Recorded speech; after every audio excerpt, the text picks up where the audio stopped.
Hey guys, it's Rav, back again with 205 of the best tips and tricks you need to know when playing DayZ in 2025. From essential beginner tips to crazy pro tricks that even seasoned veterans won't know. In fact, I'm so confident, I want to challenge you to click this button down here, and if you haven't learned anything new by the end of the video, you can always unclick that button. I think that's pretty fair, because I'm going to blow your mind with these tricks. Swap into your weapon when players are around can give away your position. However, drop your weapon to the floor first and then pick it up into your hands to swap to your weapon silently. Spawned containers such as bottles and cooking pots that contain water are not safe to drink. While they can't be infected with heavy metal poisoning, they do have a chance to give you cholera. It's best practice to pour this water away and fill it up at a well. These are always safe to drink from. You can treat water by adding water purification tablets. You can even use chelating tablets used to treat heavy metal poisoning to remove cholera from water. To get the most out of your purification tablets, try to use it on larger containers such as jerry cans and cooking pots rather than individual bottles. Alternatively, you can purify the water by boiling it over a fire. You can even use 2 short sticks and a long stick to hang a cooking pot above a fire.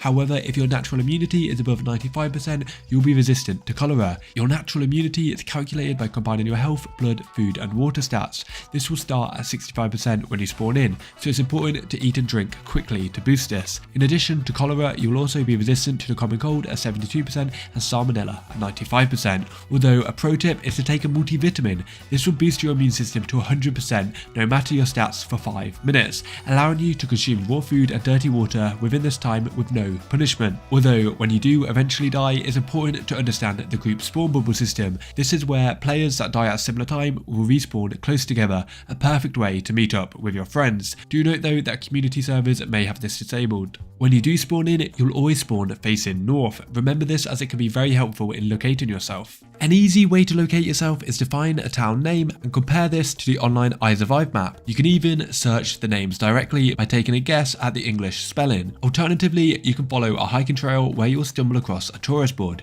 which will contain a red pin marking your exact location. As a fresh spawn, I can't recommend looting the fire station enough, as firefighter gear is some of the best in the game as it provides the best insulation while entirely waterproof with some decent cargo space. Just remember to check this vending machine behind the staircase door, as pro players like to hide barrels in here. However, the best item you can find at the fire station is the fire axe, the best melee weapon for damage in the game, able to one-shot infected. Although if you want to knock players unconscious, you're best using either a mace or a sledgehammer. Castles can be another great early game location, as medieval gear is some of the best in the game, with chainmail jackets and leggings being the only pants and jackets to provide ballistic protection. And if they do happen to save you from a bullet, you can always repair these with pliers. The other medieval pieces will require a blowtorch to be repaired. But did you know the Norse helmet only spawns on Livonia? The same can be said for the Yellow King motorbike helmet, which only spawns at a castle on Livonia, and is in fact the only clothing item which doubles as a melee weapon. One of the best ways to get loot on DayZ is to find one of the many dynamic events that occur across the map. You can see all of these on iSurvive. For example, the police car situations. These only appear for a short period of time, so are often unlooted and is a great way to get police loot. However, these spawn all over the map. A more consistent dynamic event are the aeroplane crates, located at either crash plane on the northwest airfield. There are 3 types of crates: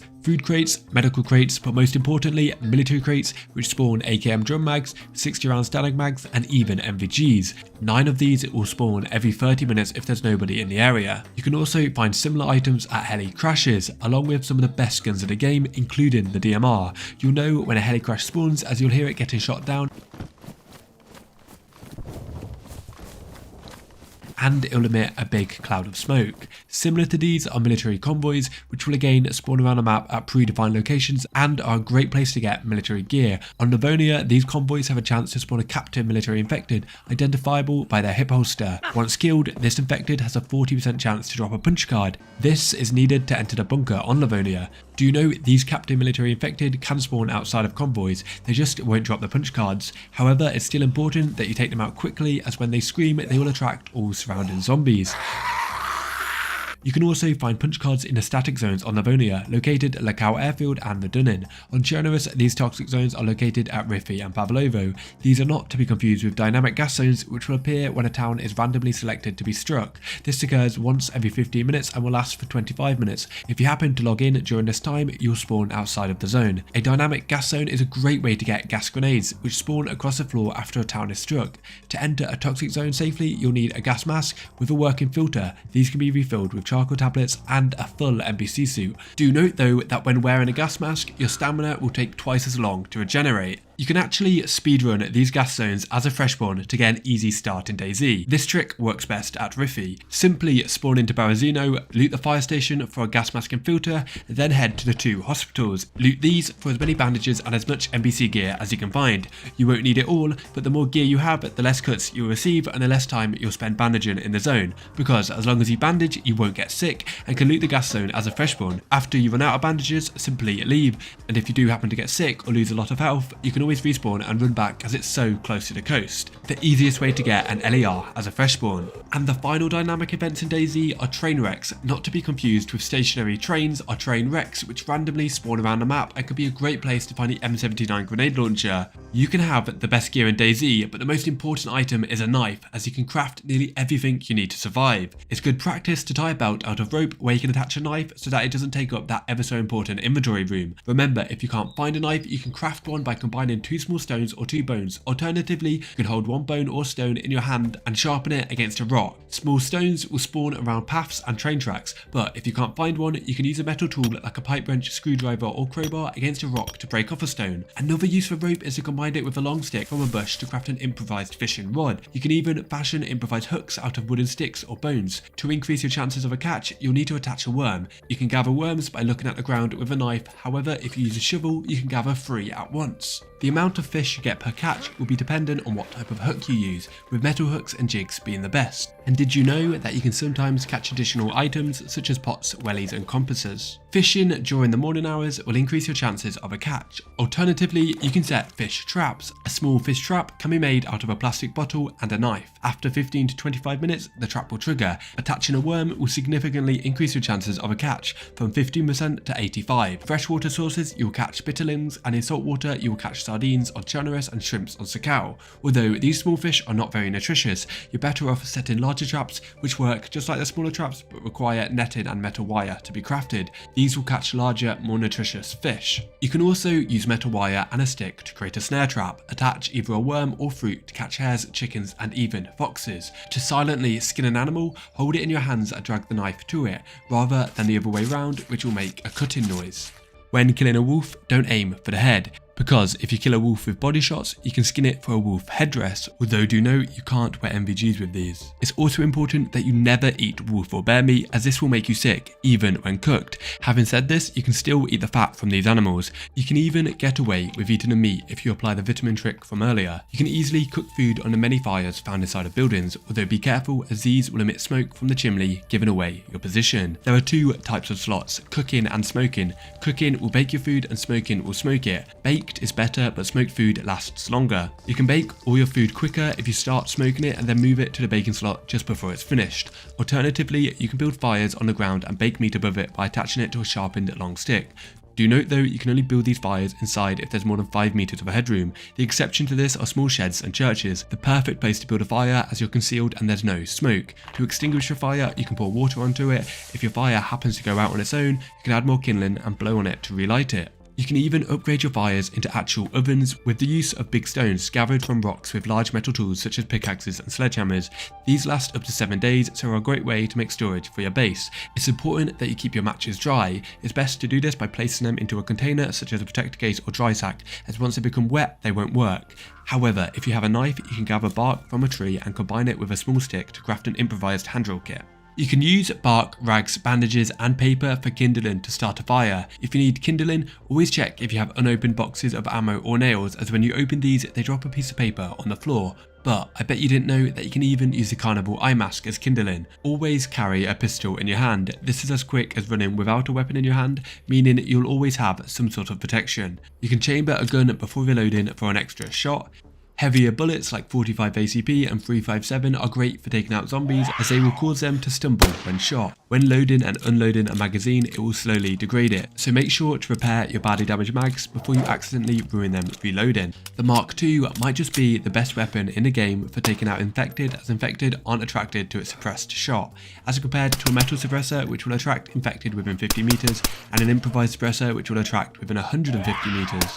You can craft an improvised suppressor out of a plastic bottle and duct tape which can go on nearly any weapon in the game. Another great silent killer is a crossbow with the ability to one-shot players up close. There are 4 different variants, with the autumn variant exclusive to Generous and the summer variant exclusive to Livonia. You can actually retrieve bolts from surfaces, with the improvised bolt ruining after 4 shots, the feathered after 5 and the metal bolt after 12. You can craft an improvised bolt from sharpening a small stick. Add feathers to this to triple its accuracy. Obviously you can get feathers from skinning a chicken, but did you know you can rip apart down jackets for feathers? When logging out, make sure you log out with a weapon in your hand. You never know what will await you when you log back in. Pro players know that when you start to log out, your character will sit down, but if you lay down backwards and log out, you will do so without performing the animation. If you find yourself with a cracked glow stick or road flare, you can get into a car to turn it off and save it for later. And if you are finding this video helpful, all I ask is that you consider subscribing. It's free and it really does help the channel out a lot. Thank you. The backpack, jacket, feet slot and shoulder slots all determine how loud your character is when moving. You can crouch or crawl near infected to reduce the chances of them noticing you. In thunderstorms, infected have reduced visibility, making it possible to sprint right past them. Sneaking up behind infected will allow you to perform a stealth kill with a one-handed weapon and will always one-shot an infected. You can climb on top of objects and cars to hit infected without them able to hit you back. You can even hit infected through windows at certain angles. It's important to repair your armor with epoxy putty, as in some cases badly damaged armor doesn't protect you. This is because the damage to your character is calculated after the damage to your armor. So when a badly damaged piece is shot and becomes ruined, it only provides the protection of a ruined piece, which is nothing. You can repair most of the items with either duct tape, sewing kits or leather sewing kits. Most shoes are repaired with leather sewing kits, and it's important to regularly check your shoes as they will slowly degrade and will become ruined. Running with no shoes or ruined shoes will cause your feet to bleed. If you do find yourself in this situation, you are 15 times less likely to cut your feet when running on grass than concrete. You can use rags to craft all types of improvised clothing and roleplay as an Egyptian mummy. These improvised foot wraps will last for about 18 kilometers. The hunter boots are the best shoes in the game when it comes to health protection, durability and sound level, although in situations when you want to remain nearly silent, it's best to take your shoes off completely. As well as improvised shoes, you can also craft improvised hand wrappings. It's important to wear gloves, as performing certain actions such as gathering sticks from bushes and sliding down ladders can cut your hands. If you do happen to get a cut, it's twice as fast to heal with bandages than rags. You can even heal with sewing kits. When healing cuts, make sure the item is disinfected. Bandages will spawn it disinfected but will lose their status if they become damaged. You can disinfect items with iodine, alcohol tincture and disinfectant spray. If you don't disinfect these items, there's a 5% chance to get a wound infection from a bandage, a 15% chance to get it from a rag and a 30% chance to get it from a sewing kit. But pros know that the best way to bandage is with a bandana, which is completely silent. If you don't bandage within 5 minutes, your wound will clot, with a 40% chance to give you a wound infection. A wound infection is deadly and will kill your character within 40 minutes if not treated. For more medical tips, check out my medical guide after this video. Both the weapon and magazine quality affects the chance of a jam. Keep both of these repaired with a weapon cleaning kit to prevent jams. The condition of the ammo doesn't matter. A jam will take about 8 seconds to clear. This will feel like forever during a firefight. Small stones, fruits and mushrooms will spawn when a player enters within 100 meters of their spawn locations. Stones are limited, but fruits and mushrooms will continue to respawn every 15 minutes, so a large concentration of these can indicate that a player has been in the area for a while. It's easier to find mushrooms located around dead trees and tree stumps. Remember, you can bake these to triple the energy they provide. If you don't have time, you should still eat them, as food can't rot, nor does it take up inventory room in your stomach. You can use a cooking pot with water to boil food. You can't eat food while it's steaming hot. Having said all this, you actually lose food at half the rate when your energy stats are in the yellow, so in some situations it can make sense to ration food. When chopping trees, always take one log from large trees. This will still provide you with a log without toppling the tree and potentially giving your position away. However, you can chop down trees to create OP stashes. Place a barrel in here, open it, and upon server restart, the tree will regrow and your barrel will be invisible. Stashes are the best way to store your loot in DayZ. You can create buried stashes by burying cooking pots, waterproof bags, dry sacks, wooden crates, and even sea chests. These will last for 2 weeks. Alternatively, you can place any bag in a bush and it will last for 8 hours. This makes improvised bags from combining rope with pelt or burlap sacks a great option. Remember, you can upgrade these with sticks for even more storage. Alternatively, you can use sticks and a rag to create a fireplace. These are hard to see and will last for 8 hours, making them perfect for stashing small items.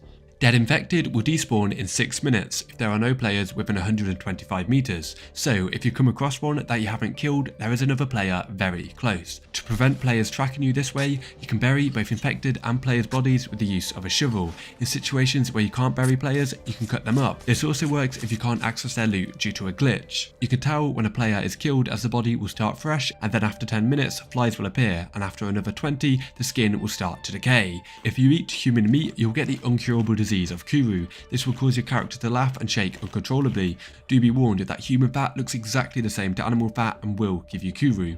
You can keep a piece of cooked human fat on your body to trick players that kill you into eating it and giving themselves the uncurable disease. But one of the most deadliest diseases in DayZ is pneumonia, which develops from the common cold. You have a 40% chance of catching a common cold every hour your body temperature is low, indicated by this icon being blue. You can also catch it off other players, so maintain social distance and do not share food and drink. You can treat the common cold by taking multivitamins and tetracycline. You can even use codeine and morphine to suppress the coughing and sneezing sounds. The best way to prevent these diseases, especially on colder maps like Sakal, is to always maintain a heat buff. You obtain a heat buff indicated by these pluses by sitting by a fire, and it can stack up to 3. While these are present, it's impossible to get cold, even naked in a snowstorm. Use one rag and one short stick to create a handheld torch, which you can light, keeping you warm and allowing you to move without ever losing your heat buff. You can upgrade a torch by adding fat or gasoline. You can even heat up bottles of water over a fire to act as improvised heat packs. Do make sure to only use glass bottles though,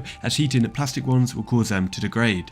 Sitting in a car with the engine on will keep you warm and maintain your heat buff. Having wet clothes will reduce the insulation provided by your clothes and make you colder. You can wring out your clothes to get the majority of water out of them. It's quicker to dry clothes by placing them at a fire on the ground rather than standing next to it and wearing them. I recently learned that you can throw a fire and it will break on impact. Another explosive fire trick is to place a grenade in a fire's inventory. Eventually it will blow up and kill everybody in the vicinity. Not all insulation is created equally in DayZ, as best described in my TikTok. There are 10 levels of insulation, however there are only 5 categories to represent them, as seen in this chart. This means that some items within the same category provide more insulation. For example, the freehold balaclava provides 90% insulation, whereas the normal balaclava provides 100%, even though they are both labelled as the best. When it comes to headgear, the Zimjovka, Tanka and Potoska hats only offer 90% insulation, with the Sherpa, Ushanka, Snowstorm Ushanka and Ghillie Hood all offering 100%. For jackets, the M65, Woolcoat, Quilted Jacket and Chainmail only offer 90%, whereas the Bushlat, Firefighter, Winter Hunting and Down Jacket offer 100%. The Mountain Bag and Ghillie Suit offer 10% more insulation than the Tactical Backpack.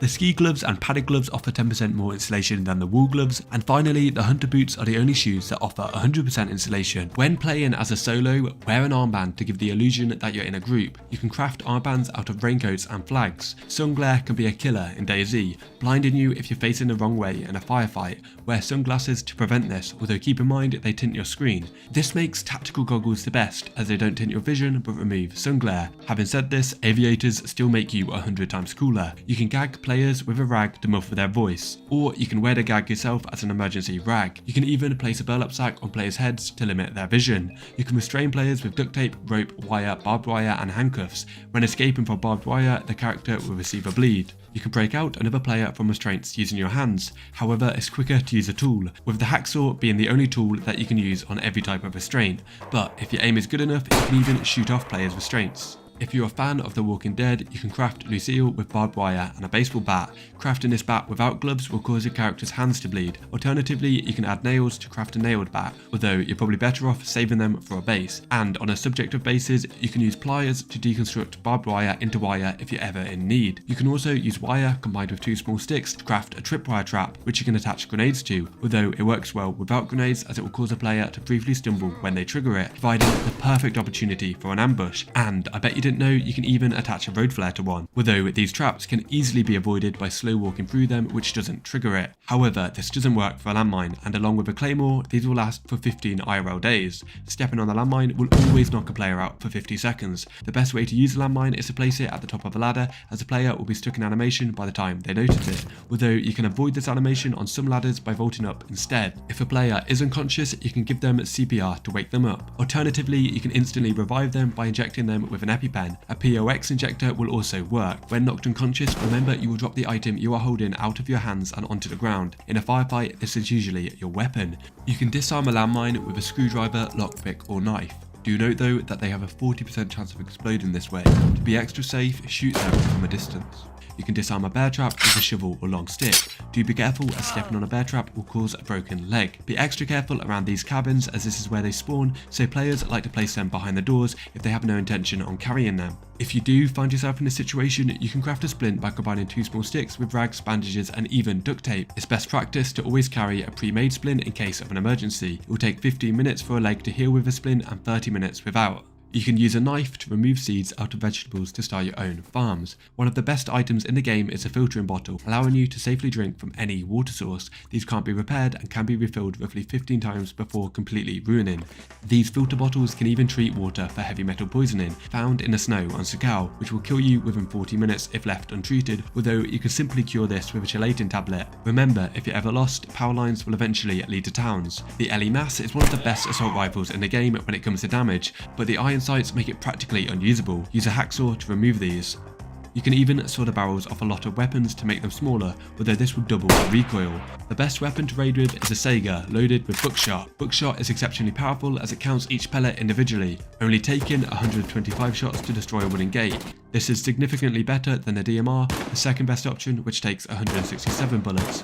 You can use lock picks to lock doors, especially useful in PvP. If you come across a locked door, you can hit it or shoot it and it will eventually open, with the exception of these prison doors, which will need a lockpick to unlock it. Another great PvP tip is that you can quickly lay underneath one of these walls if you sprint and then lay down. Remember, your gun profile affects how close you can aim towards surfaces, so sometimes it can be worth removing a suppressor or muzzle when aiming out of windows. It's important to manage your stamina. Keep heavier, less important items in your backpack that you can drop in an emergency for extra stamina. It's good practice to run for half the time but twice as often so that you have a reserve of stamina. You typically can't vault anything 2.3 meters high, but you won't be able to vault at all if you have less than 20% stamina, and again, the lower your stamina, the more sway you'll experience when aiming. Inject an EpiPen for 1 minute of unlimited stamina. If you're hit with a flashbang, you'll lose all your stamina, even if it doesn't blind you. A flashbang can be heard from 150 meters away, a grenade from 2000 and a gas pump from 3000. You can stun players by hitting them with your weapon. The length of this stun is dependent on the weight of your weapon. As of patch 1.26, grenades will not explode on your vest, but the 40mm high explosive grenade will, so keep these in containers such as protector cases. The American grenade is better than the Russian grenade as it has a larger effective range. And finally, the clocks found around the map, such as the town hall and inside of cars, display the correct server time. And that's everything for today's video. Comment any tips of your own that I might have missed, and remember to subscribe for more DayZ tips and tricks. And don't forget to check out my hardcore DayZ server, DayZ Core.